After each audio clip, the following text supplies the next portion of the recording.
Muy bien, en esta ocasión vamos a ver la generalidad del estudio de ultrasonido. Para comenzar, primeramente veamos algunos principios del estudio. Lo que tenemos es un equipo que emite ondas sonoras. Este equipo lo vamos a conocer como traductor. Es un aparato especial que emite ondas sonoras. Estas ondas sonoras van directo hacia el paciente y entonces estas mismas ondas sonoras rebotan en diferentes regiones y órganos en diferentes tejidos y órganos del paciente. Y estas ondas que rebotan, que las vamos a conocer como eco también, ahí su nombre porque se le puede llamar a veces ecografía, las recibe el transductor. Entonces el transductor emite las ondas sonoras, estas ondas sonoras rebotan, estas ondas sonoras que rebotan contienen información de los tejidos que han rebotado y es así como se genera la imagen, porque el traductor detecta esas ondas sonoras eco. Las imágenes obtenidas por ultrasonido permiten primeramente observar con precisión múltiples órganos difíciles de valorar con los métodos tradicionales. En ese sentido, un estudio de ultrasonido eh, permite también diagnosticar y dar información de que de otra manera no podría ser posible con los métodos tradicionales, como ser la inspección, palpación o ocultación. Por ejemplo, digamos, una mujer que le duele el vientre, realizar un ultrasonido se puede realizar un ultrasonido. Por ejemplo, una mujer que tiene, por ejemplo, hinchado una región de la axila, se puede realizar un ultrasonido para ver qué es lo que tiene. En ese sentido, un estudio de ultrasonido es eficaz al momento de brindar información que no se puede obtener con los métodos tradicionales. Y esta es una ventaja de este tipo de estudios es que no necesita ningún tipo de radiación, ya sea ionizante o no ionizante, sino que son precisamente con ondas sonoras. Esto hace que este estudio no sea invasivo, en el sentido de que no recibe radiación y que puede realizarse sin ningún problema con motivos de menos rigurosidad. Otro aspecto es que el estudio de ultrasonido permite diagnosticar eficazmente enfermedades, por ejemplo, enfermedades cardíacas, puede utilizarse también, por ejemplo, para diagnosticar el cáncer a través de un ultrasonido en la axila, afectación, para ver la afectación ganglionar.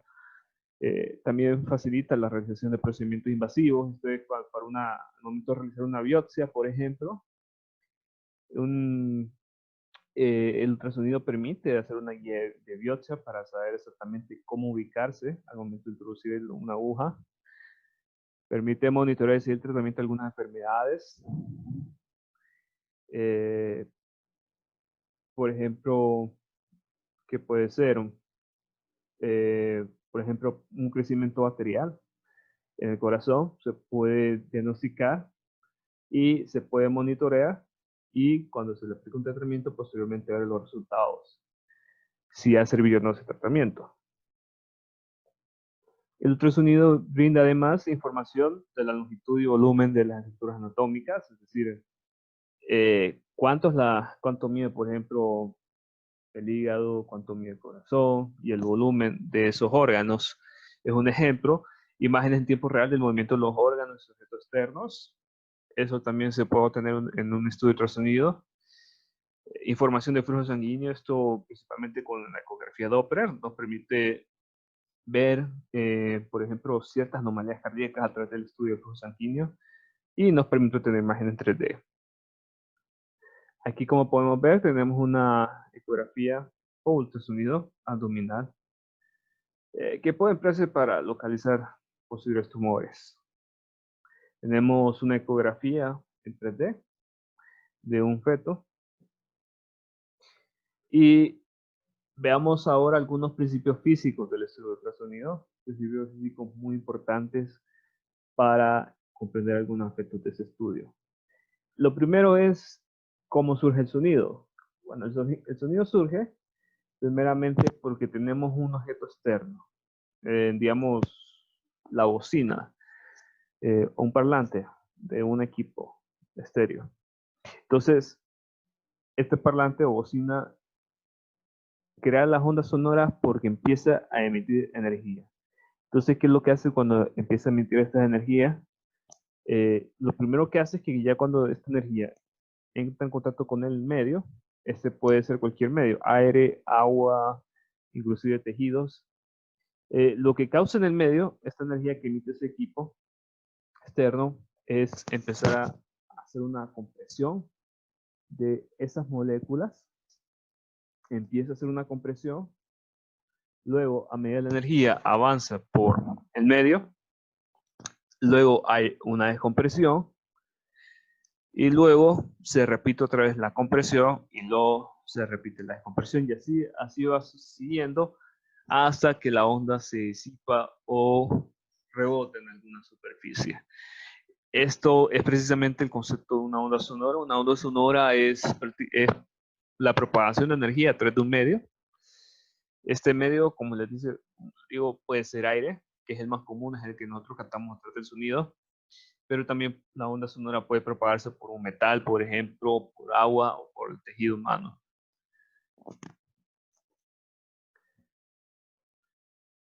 Si nosotros captamos este patrón de compresión, descompresión, compresión, descompresión, nosotros podemos aplicar precisamente el concepto de una onda en donde hay valles y crestas. Recordemos cuál es la idea generalizada de una onda. Es una serie sucesiva de crestas y valles, crestas y valles, crestas y valles. Eso es precisamente el concepto de lo que es una onda longitudinal. Entonces, ¿qué van a representar esas crestas? Esas crestas van a representar los puntos en donde hay compresión. Los valles van a representar los puntos en donde hay una descompresión.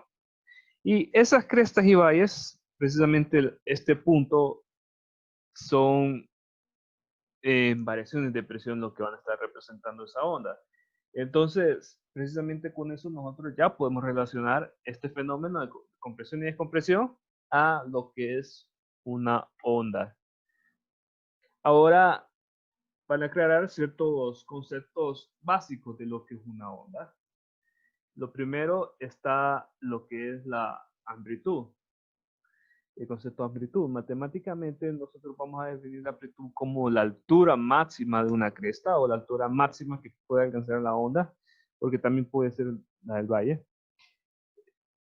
Entonces, este concepto de amplitud es la altura máxima que tiene la onda.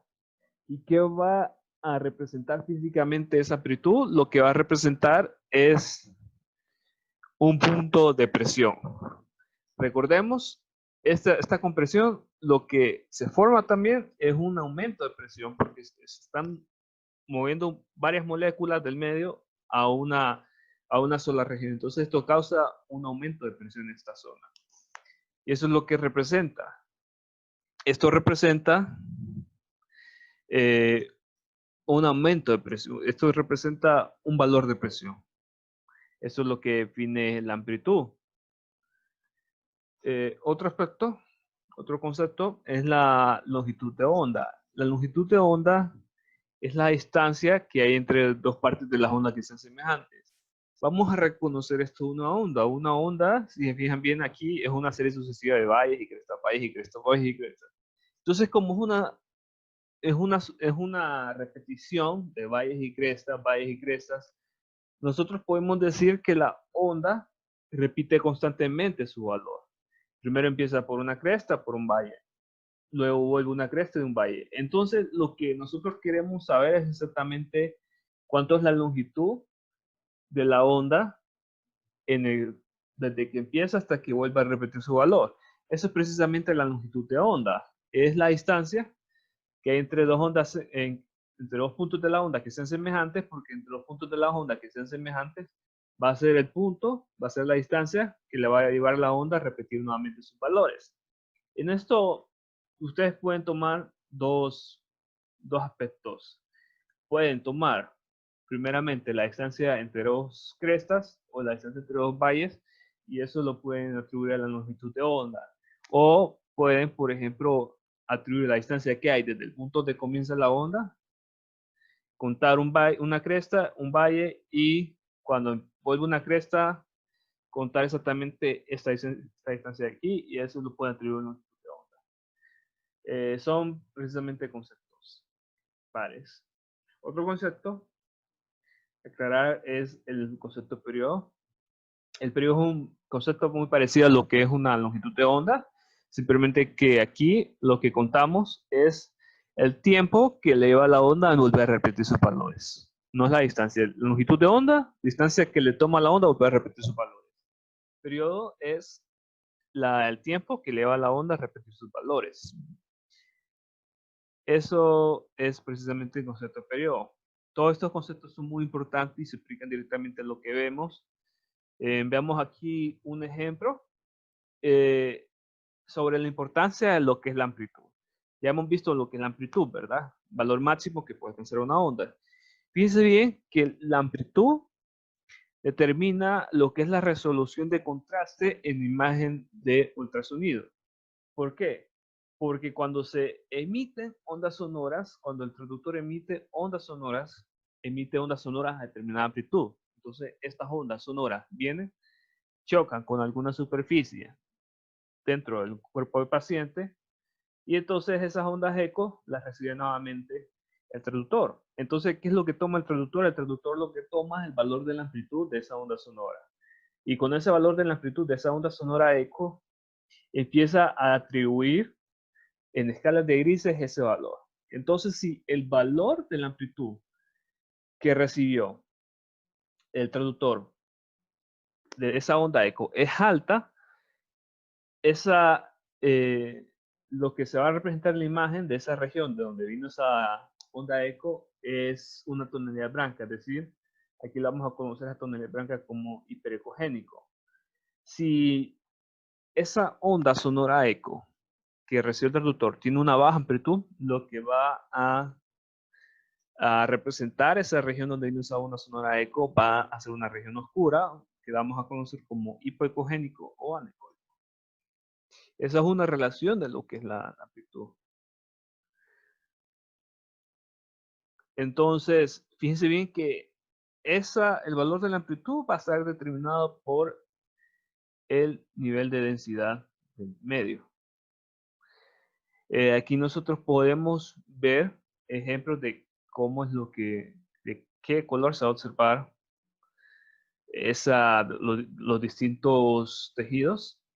Aquí nosotros vamos a ver que el hueso se va a observar una tonalidad blanca, el músculo se va a observar también una tonalidad blanca, y así, fíjense bien, que va decreciendo a medida nosotros observamos tejidos con menos densidad. Es precisamente eso, esa relación de la amplitud que se recibe con respecto a la densidad del tejido. Si el tejido que hizo que rebotara esa onda era muy denso, entonces como resultado va a haber una amplitud de esa onda eco muy alta. Y si el tejido que hizo que rebotara esa onda sonora tiene baja amplitud, entonces, si eso, perdón, corrijo eso, si ese tejido que hizo que rebotara la onda sonora tiene baja densidad, entonces va a dar como resultado que esa onda sonora eco tenga baja amplitud. Esa es precisamente la relación que hay en esto. Otro concepto importante es la frecuencia. Fíjense bien que la frecuencia es el número de veces que una onda va repitiendo sus valores en un segundo. Nosotros podemos determinar la frecuencia, tener un concepto más o menos relacionado de cuánta es la cantidad de valles y picos que se observan en la onda. Fíjense bien, si la onda se observa bastantes valles y picos, o valles y crestas muy seguido, es que esa onda tiene una frecuencia alta. Si la onda se observan valles y crestas de una manera menos seguida, eso va a tener una frecuencia baja. Este es precisamente una idea entendible de lo que puede ser una frecuencia. Otro aspecto es que la frecuencia del periodo se relaciona a través de esta ecuación. T es el periodo, así lo vamos a representar, y F es la frecuencia. Entonces el periodo va a ser igual a 1 entre la frecuencia. Esto es una manera muy trivial de representar de relacionar lo que es el periodo y la frecuencia.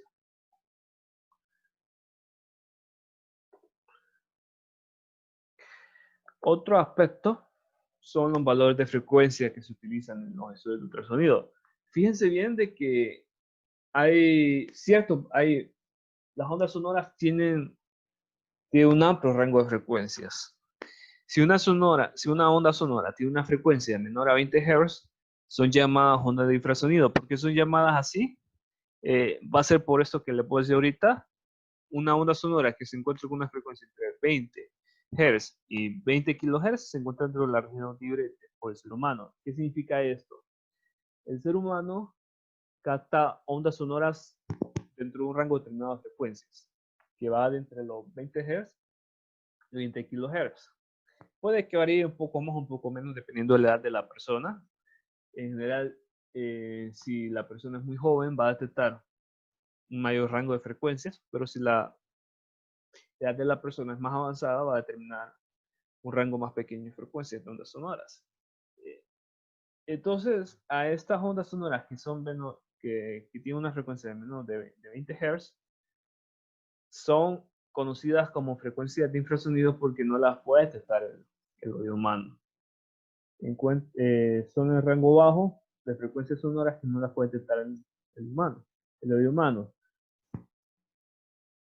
Otro aspecto, una onda mayor con una frecuencia mayor a 20 MHz y llamada onda de ultrasonido. Y son llamadas así por la alta frecuencia con que se opera.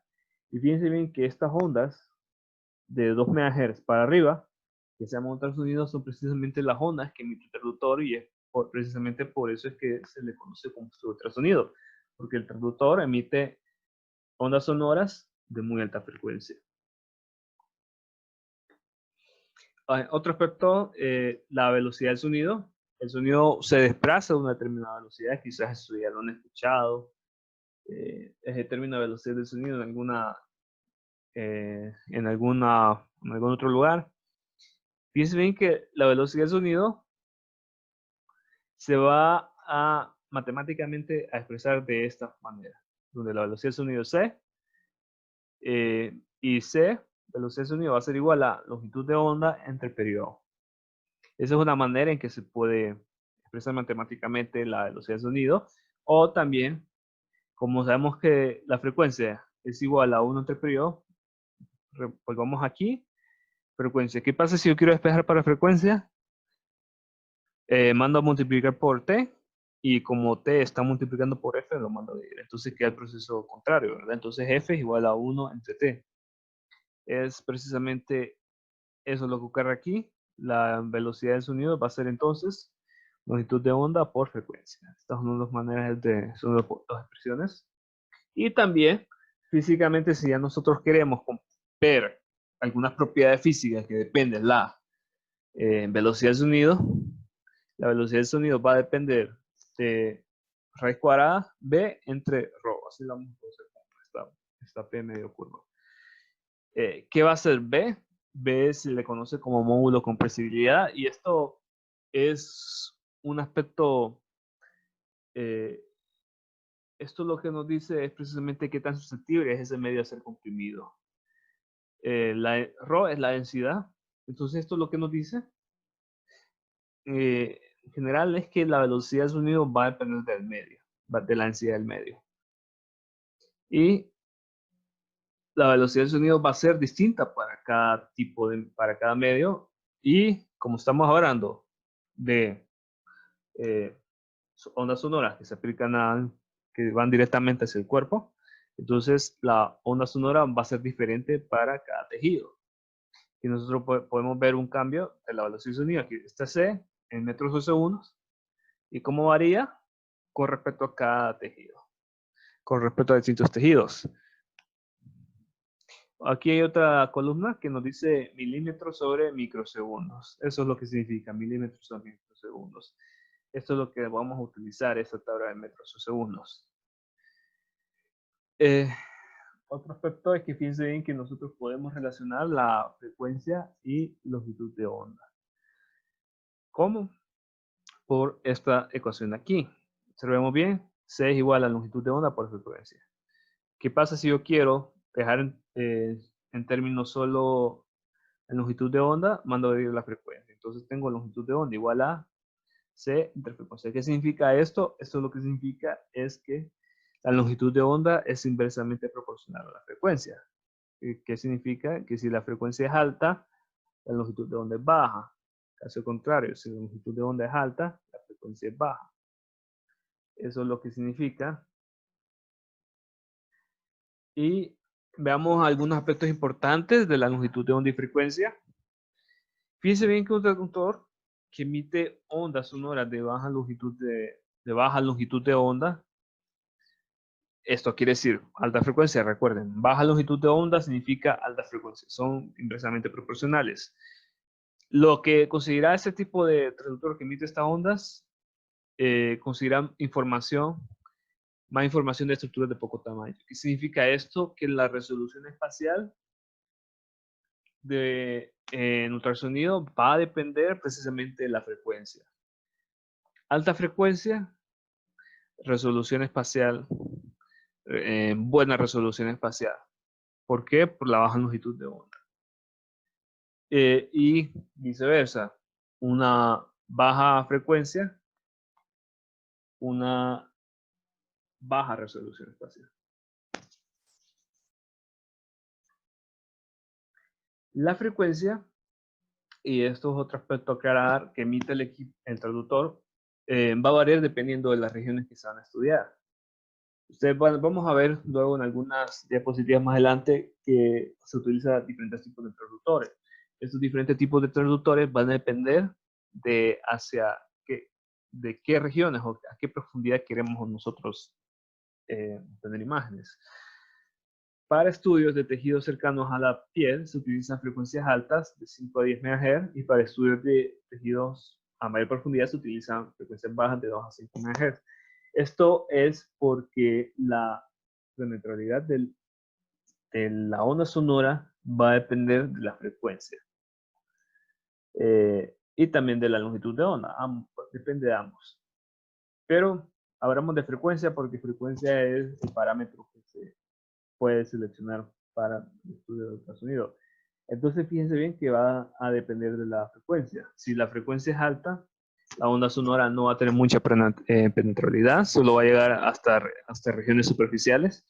Y bueno, eso es con altas frecuencias. A bajas frecuencias, la onda sonora va a tener buena penetrabilidad y va a alcanzar regiones más profundas del cuerpo humano.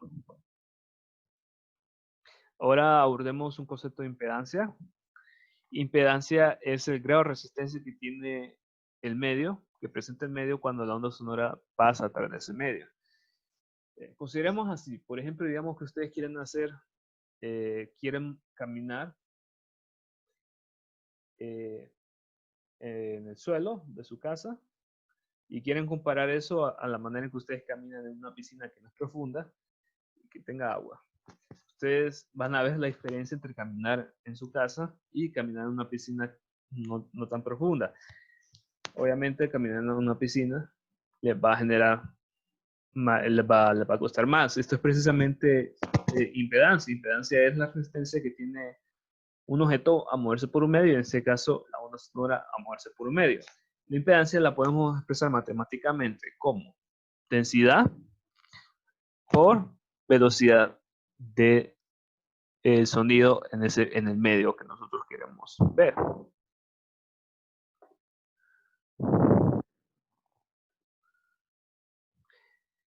¿Qué importancia tiene la impedancia? Bueno, esto es muy importante porque fíjense bien de que si un tejido o un medio tiene una densidad alta, es decir, una impedancia alta, que significa bastante resistencia, lo que va a causar es que la onda sonora, la mayor parte de la onda sonora que se emite en el traductor, rebote. Consideremos aquí dos ejemplos. Primero, el caso de aire y piel. Obviamente, hay bastante diferencia entre lo que es aire y piel. Fíjense bien de que la piel es mucho más denso que el aire. Entonces, ¿qué pasa cuando una onda sonora viene de un objeto poco denso a un objeto más, perdón, la onda sonora viene de un tejido poco denso a un tejido más denso? Lo que sucede es que ese tejido, como va a tener bastante impedancia, va a ocasionar de que la onda sonora, al momento de querer llegar a ese tejido, no pueda atravesar sobre él y solo sea una mínima parte de esa onda sonora que pase hacia ese tejido y la otra parte de esa onda sonora rebote. La onda eco. Esto, si lo queremos ver ya en términos clínicos, términos ya de efectos del estudio, mírenlo así. Viene la onda sonora, sale del equipo, sale del traductor y lo primero que atraviesa es aire, ¿verdad? Antes de llegar al paciente atraviesa aire. Luego viene y entra en contacto con la piel y entonces estas diferencias de densidades entre aire y piel, lo que va a ocasionar es que esa onda sonora, la mayor parte de ella rebote de la piel y no pueda pasar a la piel. ¿Qué ocasiona esto? Que no se puede efectuar el estudio, porque ¿qué va a pasar qué va a pasar entonces con la onda sonora que pudo pasar, que pudo transmitir? Se va a ver fácilmente. Entonces, ¿qué es lo que se hace? Lo que se hace es que se añade gel en la piel, en la superficie del paciente, y entonces este gel lo que hace es que esa diferencia de densidades no sea mucha entre los distintos tipos de tejidos. Y precisamente cuando suceda eso, lo que va a pasar es que venga la sonora de un medio y quiera pasar a otro medio, pero como van a tener densidades muy parecidas, la mayor parte de la onda sonora no se va a ver reflejada o no se va a ver en eco, sino que la mayor parte se transmita hacia ese tejido.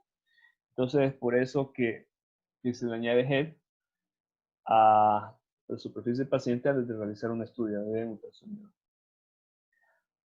Aquí, como podemos ver, diferentes interfaces y la intensidad de la onda que va a reflejarse o la onda eco. Piense bien que si esa diferencia de interfaces, esa diferencia de densidades de esas interfaces entre dos tejidos no es mucha, la intensidad de la onda eco o intensidad de la onda de reflexión va a ser muy poca.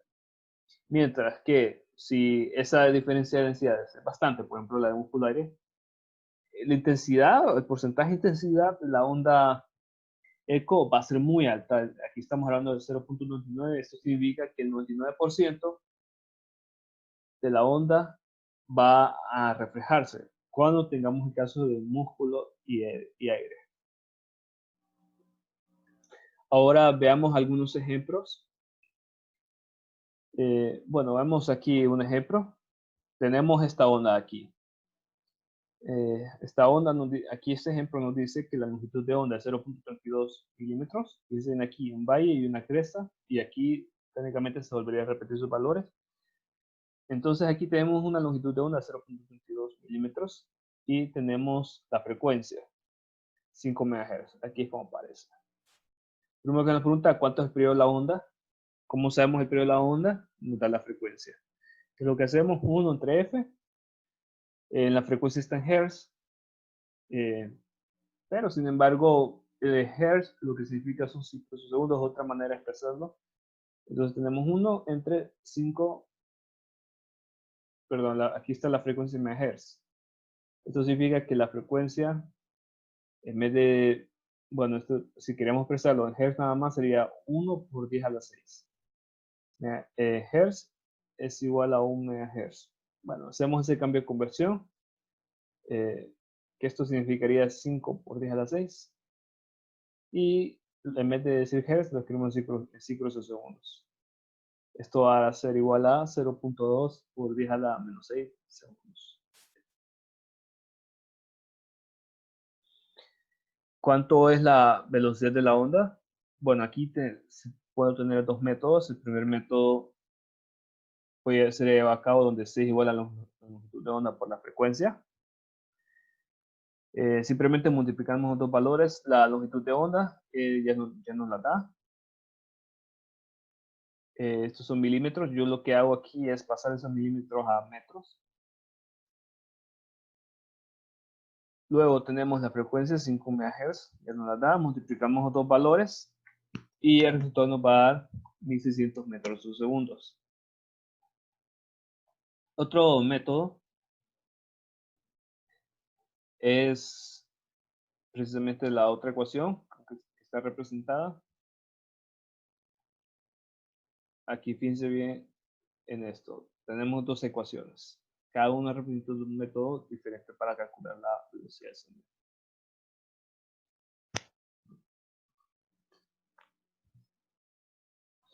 Tenemos entonces la velocidad de sonido igual a longitud de onda entre el periodo. Ya nos da la longitud de onda y el periodo lo calculamos anteriormente. Esto nos da 1600 metros por segundo. Fíjense bien ahora, es 1600 metros por segundo. Y ahora nos pregunta cuánto es la densidad del medio en el cual se transporta la onda sonora. Y fíjense bien en esto, la velocidad de sonido es diferente para cada tejido. Tenemos 1600 metros por segundo. Volvamos aquí a una tabla que vimos anteriormente. A esta de aquí. Entonces tenemos 1600 metros por segundo. ¿Qué valor representa el músculo, verdad? Entonces, ¿cuál es la densidad del músculo? 1068 kilogramos sobre metros cúbicos. Eso es lo que se responde a esa pregunta. Esa es la respuesta a eso. Y lo siguiente nos pregunta cuánto es la impedancia del medio. Es lo que hace la fórmula. Impedancia igual a longitud, a densidad por velocidad del sonido. La densidad, 1068 kilogramos sobre metros cúbicos, velocidad del medio, 1600 metros por segundo. Multiplican esos dos valores y nos da esa cantidad. 1.708.800 kilogramos sobre metros segundos, metros cuadrados sobre segundos. Estos son valores. Y finalmente, ¿qué porcentaje de la onda se convertiría en eco cuando la onda pase el músculo del hueso? Para responder a eso, vayámonos a una tabla de las que tenemos aquí anteriormente. Fijémonos bien aquí. Músculo al hueso. Está el músculo. Lo que queremos saber es, de esa onda sonora, ¿cuánto es el porcentaje que se va a convertir en una onda de reflexión o una onda de eco? Aquí nos aparece 0.41. Es una unidad en decimal. Es lo que hacemos, multiplicar esto por 100 y eso va a ser el porcentaje. Esto y nos va a dar este resultado aquí. Obviamente este dato cambia. Por ejemplo, si en vez del músculo nos hubiese dicho al aire, ¿qué sería el valor? Este de aquí. Si en vez de músculo a hueso, nos dice músculo a pulmones, sería este valor de aquí y lo multiplicamos por 100. Muy bien, entonces para finalizar, solo señalo una bibliografía de donde se tomó todo este contenido. La primera bibliografía donde tomé el contenido es el manual de física para radiología del organismo de energía atómica, específicamente el capítulo 12 y capítulo 13, y la segunda fuente donde lo tomé es The Essential Physics of Medical Imaging, cuyo autor es el Buchberg. Lo tomé de la tercera edición específicamente y el capítulo 14. Entonces pueden consultar estas fuentes de cualquier momento para cualquier duda que tengan sobre el tema.